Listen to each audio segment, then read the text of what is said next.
बारे में आज हम लोग चर्चा करने वाले हैं, ठीक है। तो थोड़ा नॉइस है, थोड़ा साधन की कमी है तो एडजस्ट कीजिएगा, ठीक है। तो आइए हम लोग चलते हैं यहाँ। साइंस में देखा जाए तो बायोलॉजी से अधिक क्वेश्चन आएंगे और फिजिक्स केमिस्ट्री से भी आते हैं, लेकिन बायोलॉजी से ज़्यादा आते हैं। तो उसके बाद आते हैं हिस्ट्री में। तो हिस्ट्री में मॉडर्न से ज़्यादा क्वेश्चन आते हैं और एंशिएंट मेडाइवल से थोड़ा कम देखने को मिलता है क्वेश्चन। और हम लोग को अगर कम टाइम है तो साइंस साइंस करंट, हिस्ट्री और बिहार स्पेशल ये पे कमांड कर लेना चाहिए। और मैथ्स तो सबसे हो ही जाता है 8 से 10 क्वेश्चन। उसके बाद आपका प्रीलिम्स क्लियर हो सकता है, ठीक है। उसके बाद आते हैं हम लोग जो कॉम्बो टॉपिक होता है, ठीक है, जैसे कि जो पीटी और मेंस दोनों में आ जाते हैं, इंपॉर्टेंट रोल रखते हैं। तो उसमें आते हैं जीएस पेपर 1 में, जैसे कि मेंस में जीएस पेपर 1 में हिस्ट्री आता है, मॉडर्न हिस्ट्री, ठीक है। मॉडर्न हिस्ट्री एंड कल्चर से हम लोग देखे थे कि 114 नंबर का क्वेश्चन आता है, ठीक है। तो 114 नंबर का क्वेश्चन आता है और पीटी में भी वो अहम रोल रखता है, मॉडर्न हिस्ट्री।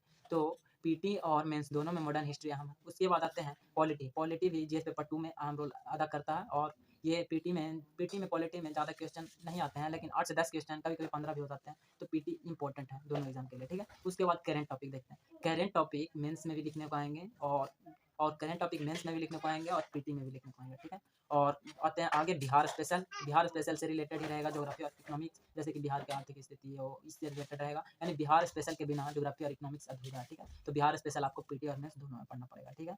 और इसके बाद आते हैं हम लोग अगला टॉपिक पे, जो इम्पोर्टेंट है, जो दोनों पीटी और मेंस दोनों के लिए अहम भूमिका रखता है, उसके लिए हम लोग बुक लिस्ट देखते हैं, ठीक है। तो दोनों में इंपॉर्टेंट रहता है बिहार। बिहार बहुत इंपॉर्टेंट है, तो बिहार के लिए आपको बुक मिलेगा इम्तियाज़ अहमद का, ठीक है। बिहार एक परिचय। बिहार एक परिचय है, वो आपको ऑब्जेक्टिव और सब्जेक्टिव दोनों फॉर्म में मिलता है। तो आप पीटी के लिए हो सके तो ऑब्जेक्टिव पढ़ ले और मेंस के लिए हो सके तो सब्जेक्टिव पढ़ ले, ठीक है। उसके बाद आते हैं अगला book list polity. Polity Laxmikanth से ज़्यादा कोई प्रसिद्ध नहीं है, यानी पॉलिटी के लिए जब भी नाम आता है तो लक्ष्मीकांत ही स्टार्ट होता है, ठीक है। उसके बाद आते हैं पॉलिटी के बाद आते हैं मॉडर्न हिस्ट्री। तो मॉडर्न हिस्ट्री में हर टॉपिक का वीडियो हमने देखा तो उन्होंने यही बताया कि मॉडर्न हिस्ट्री में स्पेक्ट्रम से उन्होंने पढ़ा है, तो इंपॉर्टेंट रोल अदा करता है मॉडर्न हिस्ट्री में स्पेक्ट्रम, ठीक है। स्पेक्ट्रम राजीव अहिर का लिखा हुआ है। उनके बाद आते हैं साइंस में। साइंस में देखिए ज़्यादा इंपॉर्टेंट ज़्यादा हार्ड लेवल का क्वेश्चन नहीं आता है, लेकिन कभी कभी एक दो क्वेश्चन ऊपर चला जाता है। लेकिन ऐसे देखा जाए तो 9th और 10th को तो बेसिस मानकर ही साइंस पढ़े तो अच्छा है। यानी एनसीईआरटी आपके लिए बेस्ट है 9th 10th का। अगर बेस मजबूत है तो 9th 10th आप पढ़ सकते हैं। और 11th 12th भी बेसिक बेसिक क्वेश्चन आ सकते हैं, फॉर्मूला बेस्ड या फॉर्मूला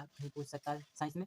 और बायोलॉजी से रिलेटेड क्वेश्चन 11th 12th का भी देखा गया था, ठीक है। तो 11th 12th का अगर टाइम नहीं है साइंस में तो उसको नहीं कीजिए, लेकिन मेनली रूप से 9th और 10th का सिलेबस कंप्लीट कर लीजिए साइंस में, तो साइंस आपका कंप्लीट हो जाएगा। उसके बाद आते हैं हम लोग करंट। करंट कहाँ से क्लियर करें, तो करंट में आपको दृष्टि का मैगजीन आएगा, दृष्टि का बुक आएगा, वही आप फॉलो कीजिए।